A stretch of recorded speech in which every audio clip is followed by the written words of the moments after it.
Donc on est parti sur la continuité un peu par rapport au niveau. On va parler aussi d'un outil qui est encore un peu plus puissant que l'histogramme des niveaux, c'est la courbe. Donc il y en a qui vont pouvoir tout le temps travailler avec le niveau, mais la courbe va permettre de travailler encore plus en détail cette image. Donc où on peut trouver la courbe, l'outil courbe. Donc on peut aller sur image, euh, hop, si je sélectionne avec mon masque euh, le réglage. Donc on va dans édition, non image pardon, réglage. Ici vous avez l'outil courbe. Donc voilà comment se présente l'outil courbe.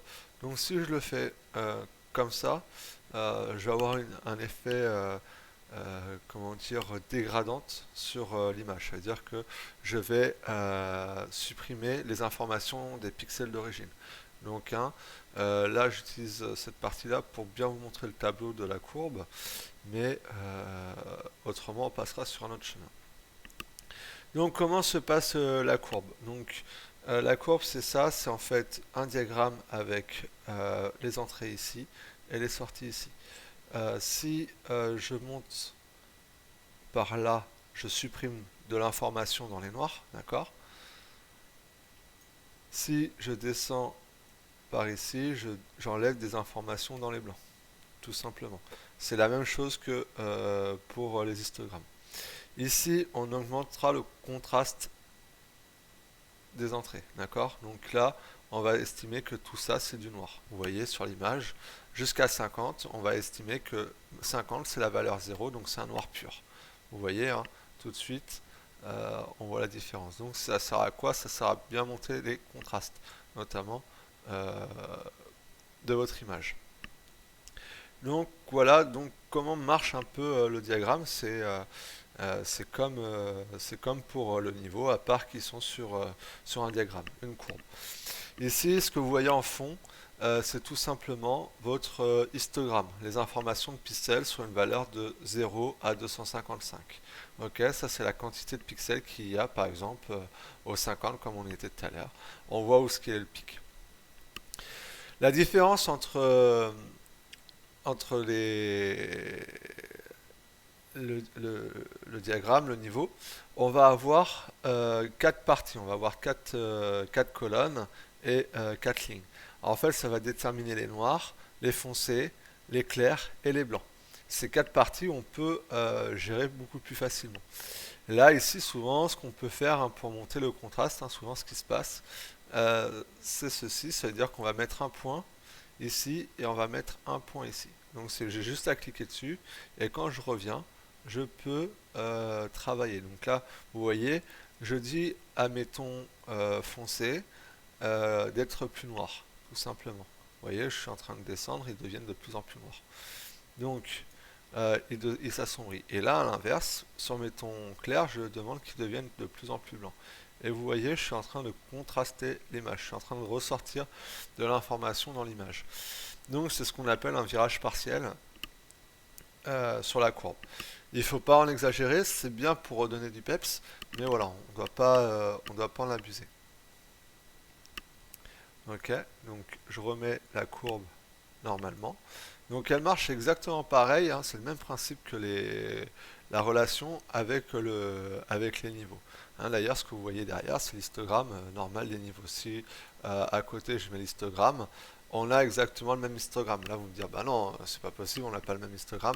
Sauf que ici, l'histogramme est beaucoup plus étiré et là beaucoup plus refermé. Donc c'est pour ça qu'on a une sensation de hauteur. Mais grosso modo, on revoit bien cette pointe qui est ici. On a ce creux avec cette remontée qui est ici et après que ça descend tout à petit. D'accord?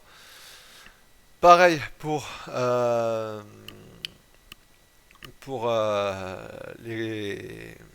les niveaux, on a les couches de couleurs. D'accord, hein? RVB c'est trois couches, donc on a les couches qui sont après indépendantes, rouge, vert, bleu.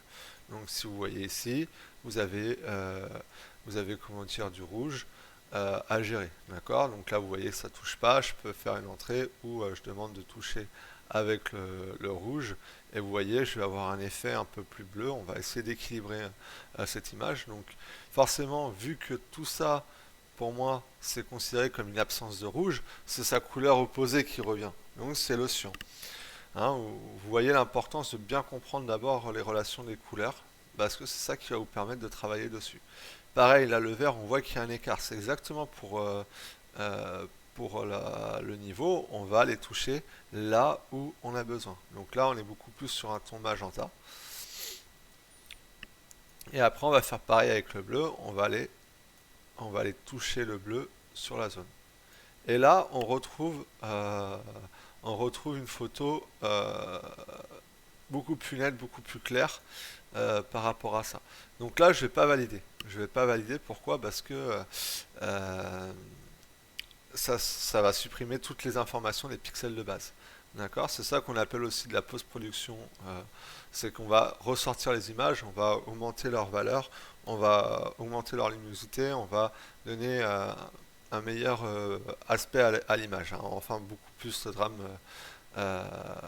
une image beaucoup plus contrastée, beaucoup plus lumineuse, beaucoup plus attrayante.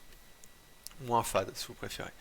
Donc, vous voyez sur les courbes, le dernier petit truc, mais ça je l'utilise jamais en fait, c'est pour essayer d'imaginer un peu au niveau des noirs. Si ça on veut que ça soit noir, bah, vous voyez, vous allez avoir tout le reste qui va être noir, hein. C'est une information qu'on donne. Pareil pour les tons moyens, donc là, si notre grille est là, voilà, il va se remettre, il va refaire une moyenne et il va calculer la courbe par rapport à ça. Et pareil du coup pour les blancs, si j'estime que ça c'est blanc, et bah il va m'éclaircir mon image. Donc voilà ce que vous pouvez faire en retouche. Le ciel c'est vraiment intéressant parce qu'il y a beaucoup de détails en fait dans les nuages, il y a beaucoup de détails et il y a beaucoup de détails à faire ressortir. Donc je vais annuler, hein, parce que je ne veux pas détruire mon image que j'ai dupliquée ici. Donc qu'est-ce que je fais? Je fais tout simplement calque de réglage. Donc je vous rappelle, le calque de réglage c'est le rond à moitié plein. Et là, vous allez aller chercher le courbe, tout simplement. Et là, vous retrouvez votre courbe ici. Sur cette zone-là, ça marche exactement pareil, à part que vous l'avez un peu plus petit et vous allez pouvoir retravailler. Donc, très rapidement, je vais pouvoir redonner une teinte euh, à ma courbe. Et là, je fais mon réglage. En fait, je vais accentuer mes contrastes sur le ciel pour lui donner du coup un cachet, lui donner une texture, lui donner une dramatique à ce ciel qui était orageux, hein, de base. Je l'ai pris cet été au niveau du bassin d'Arcachon et on était sur un début d'orage. Donc là, grosso modo, on est plutôt sur une réalité euh, de ciel que j'avais quand j'ai pris la photo. Donc là, pour moi, c'est un peu foncé, mais ça, après, on peut le retravailler avec d'autres aspects. Donc là, je peux reprendre ma courbe, par exemple, et je vais légèrement remonter un peu mes noirs, comme ceci. Et je suis en train de remonter légèrement les noirs pour lui donner quand même un ciel un peu plus gris. Je vais essayer de contraster mes blancs. Voilà. Et vous voyez, elle a beaucoup plus. La photo aujourd'hui, là, comme elle est là, elle a beaucoup plus d'informations si je la compare avec l'ancienne.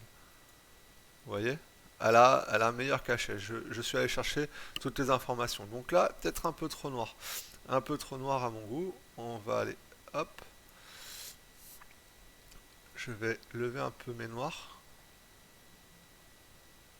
Voilà. Pour lui redonner un peu moins d'aspect dramatique.